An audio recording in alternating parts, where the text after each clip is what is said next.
You be well too, mate. See you. 2nd of See you December, in half an hour, Yechiel. Rabbi Levitt, Gemorrah. Ain the Lokeach. Okay, welcome back, Lou. And Sorry about that. we're just going over the case that we're going to talk about. And the Mishnah over there in Bava Basra says that the purchaser, the Lokeach, doesn't have anything until the father passes away. And so now we got a machlokes in the case over there in the Gemorrah in Bava Basra.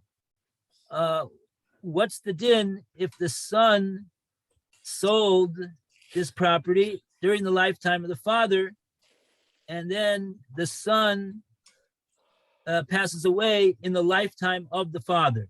According to Rabbi Yochanan, the din is that the Lokeach will not acquire. And according to Rish Lakish, the Lokeach does acquire. And we're talking about him acquiring the perus of the property. Okay. So we were discussing, according the Gemorrah went further and was explaining the view of Rabbi Yochanan. Rabbi Yochanan said that the Lokeach does not acquire. And this, that it says in the Mishnah that he doesn't acquire anything until the father passes away, which implies that he does acquire after the father does pass away. That, said Rabbi Yochanan, that's only going in a case where the son did not pass away before the father. So therefore, the property came into the hands of the son after the father passed away. But in the event that the son would pass away before the father, so in that case, that the son doesn't get the any right to the peros in his possession in his lifetime. So in that case, when the father does pass away, the Lokeach will not take in that case. It'll go to the heirs of the father in that case. The purchaser will not get it in that case. So that's the view of Rabbi Yochanan. And we said yesterday that the Gemorrah says, Alma kasavar kinyan peros ke kinyan aguf dami. So therefore we see, says the Gemorrah, that according to Rabbi Yochanan, the reason that he holds this, that the purchaser is cut out in this case, is because he holds that kinyan peros, the acquisition that the father actually does have, even after he deeded the property to his son, but since he held back the right to receive the proceeds of the land, that's called kinyan peros that he retained. Kinyan peros is kinyan aguf dami. It's regarded like a kinyan aguf. It's regarded in a certain way. He's regarded as though he also has some type of a kinyan, some type of a ownership acquisition in the corpus of that property. So even though he actually deeded that part of the property already to his son, already in the lifetime of the son, and Rashi told us before that the goof of the karka is konui to the ben mehayom. It's acquired to the son from that day of the transfer. So that took place even before the son passed away. But nevertheless, the Gemorrah is now saying that based upon this, that he holds that the kinyan peros is kinyan aguf dami, the the purchaser from the son will not get anything when the father dies. He will not get. So why is this? Why is this? This is what we started to discuss yesterday. Why is this? So the Gemorrah says the reason for this is because of this principle of kinyan peres, kinyan guf dami. Now, what we have to know is why does that mean that that this purchaser is going to get cut out? That's the question. That's what we have to understand at this point. And the way to understand it is as follows. We're saying that it's regarded that in a certain sense, even the corpus of the property is now, even after the father sold it to this, not sold it, but deeded it to the son, is still connected to the father, still connected to the father, in regard to the matter that it would be not possible for the son to sell that any parts of that property that he received from the father in the lifetime of the father. As long as the father is alive, in other words, even though technically speaking, he only owns the right to the proceeds of the karka, the profits of the karka.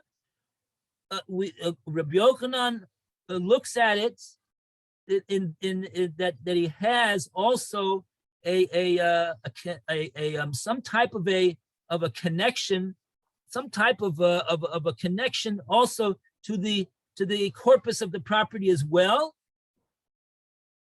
such that the son will not be able to sell anything until the father passes away.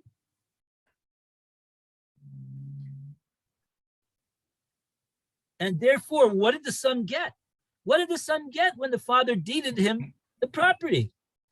We say that the son simply received that he will merit to receive that property after the father passes away.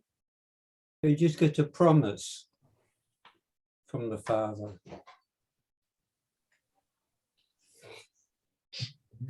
That's the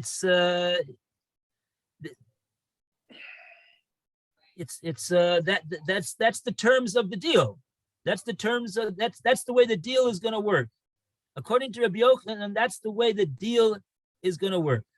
And since the son passed away in the lifetime of the father, so therefore what? So therefore, now we have to. There's a few more words to the Gemorrah. The Gemorrah says, "Ki zovin lav didei zovin." I don't know if we read those words. Those are the words after the Gemorrah says, "Alma kos kasavar kinina guf kinina pers kinina guf dami."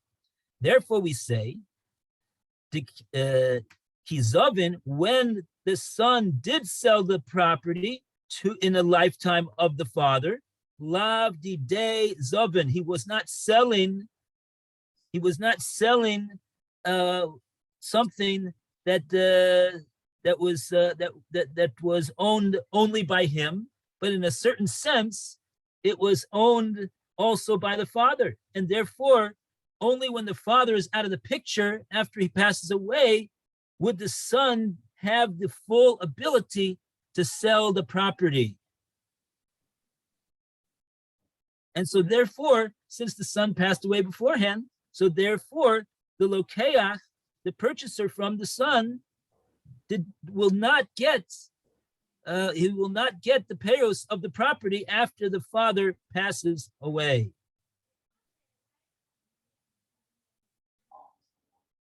That's the way it works.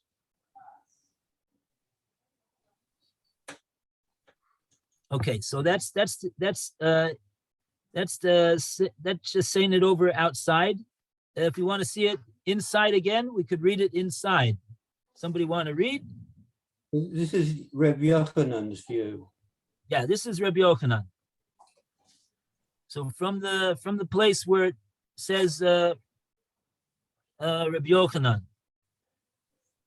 In my Gemorrah, actually, it just it just says Reish Yud. Hmm. It doesn't say Rabbi Yochanan, and this is about 20. I'm guessing about 22 lines down from the top of the page. The first word in line is Omar. Hmm.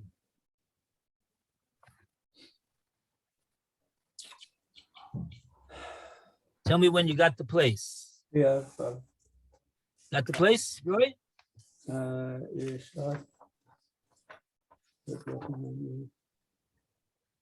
Yes. Okay, so would you like to read this? Okay. 88B2 at the bottom. What's that? 88B2 at the bottom. The bottom of the right hand column, 88B1. B1. 88B1, bottom right hand column, the last 4 lines, 5 lines. The Gemorrah explains the first few. Right. Rabbi Yochanan Omar lo kana lokeach. Rabbi Yochanan says that the buyer does not acquire the property, and this ruling, says Art Scroll, is not contradicted by the aforementioned Mishnah as it might appear. Omar lach, for Yochanan would say to you, ki katana masnisin,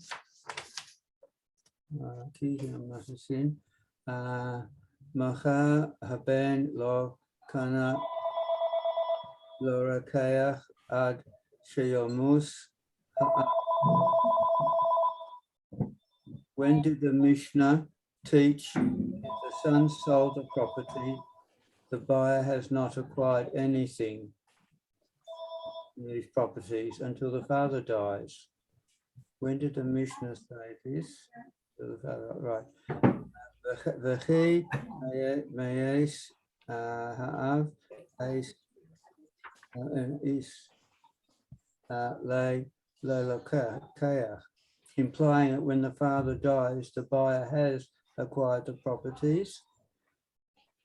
Lo me'es haben b'chayei ha'av, when the son did not die during the lifetime of the father.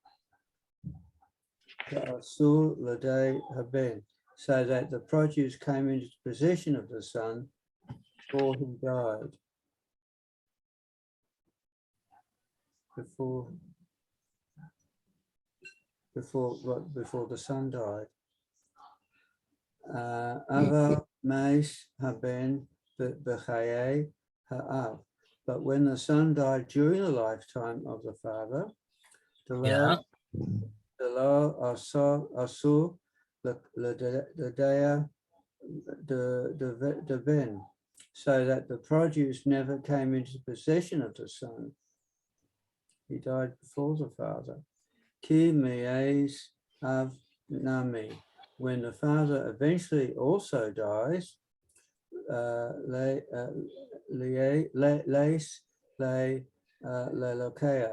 the buyer does not have any rights to it. Alma ka savar, we thus see that Reb Yochanan holds that kinyan piros v'kinyan aguf damei.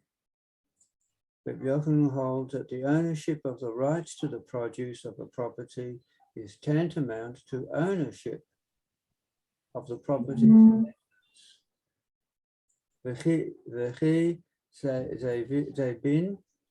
Hence, when a son who owned only the property's essence sold the property, love de zavin, he was selling something that was not his. Even the corpus of the property is not his to sell. Mm-hmm.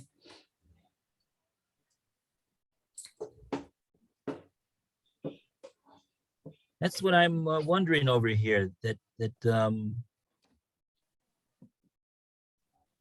Are we talking only about the peros of the property that's tied to when the father dies? Are we talking also about the corpus of the property? That the son would not even be able to sell the corpus of the property to this third party. That I'm wondering why that would. And I suppose that it seems to be that he wouldn't be able to sell that either. We wouldn't not be able to sell that either, because that's why we need this principle, according to Rabbi Yochanan, that regards the father who actually owns the produce of the property, and we say that it's regarded in a certain way that he owns even the property itself, not just the produce of the property, but he owns the property, the corpus of the property itself, in the sense that the son would not be able to sell even the corpus of the property in the lifetime of the father. So what the father is really saying to his son is what? That I bequeath you this property, my dear son, except for when I die. But until then, you can just have to wait for it all. Till then, I own it completely. Well, to tell you the truth, it doesn't matter whether the father told the son that. It doesn't even matter whether the father had this in mind. But yeah, I'm saying that's what he's saying. In other words, we're not saying that this was the father. We don't need to say in this Gemorrah this was the father's intention.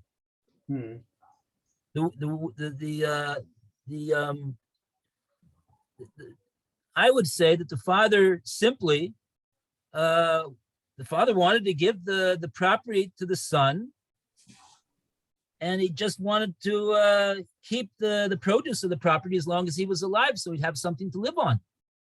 But if you would ask the father, oh, do you mind if your son sells this property to a third party while you're still alive?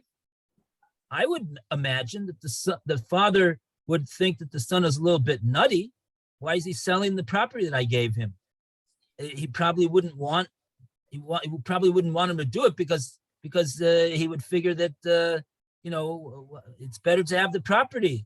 But let's say the son is a multi-millionaire and the son is a big wheeler dealer, right? So he's selling and buying and selling and buying. So he gets his property from the father, and he's gonna sell it now, right? He doesn't need it. So the father probably never. The only thing the father was interested in, as far as I could see, is that he gets the right to the produce as long as he's alive. And he's not interested in who owns the property per se. He just wants the produce. But nevertheless, it's because of this what Rabbi Yochanan says. It says Rabbi Yochanan is telling us, the Gemorrah is explaining Rabbi Yochanan to say, look, this father who has an actual acquisition, a legal acquisition in the produce of the land, the halacha, it's because of the halacha that regards that he is now regarded because of that, what he has in the land, in the produce of the land, it's regarded that he has a certain type of a acquisition right in the corpus of the land itself, and it'll prevent the son, legally speaking, from selling even the corpus of the property. It's not because the father explained to the son, this is the way I want it to work. Mm-hmm. It's 12:30. If go on for a while or not? Oh no, we don't have to go on for a while. I'll let you go so you can go on yourself. Wherever you want to go. This is not a prison over here. Okay. All right. So, Okay, so Mazel Tov. Mazel so tov. Oh, but Roy has another question. Yes, let's So hear this- Roy's question. This is then a mechanism to keep the property in the family.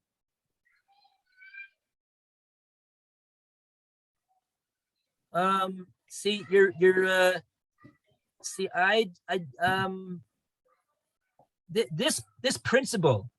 this principle of kinyan aperes to kinyan aguf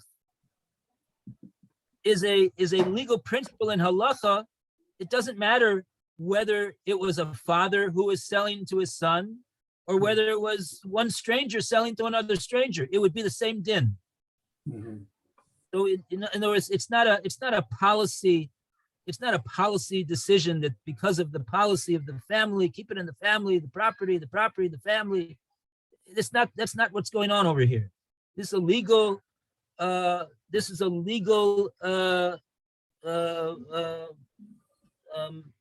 acquisition that the Rabbi Yochanan understands that whoever holds, whether he's a father or whether he's a son or whether he's a total stranger, if he has a legal acquisition in the produce of the land, so even though he no longer has any actual acquisition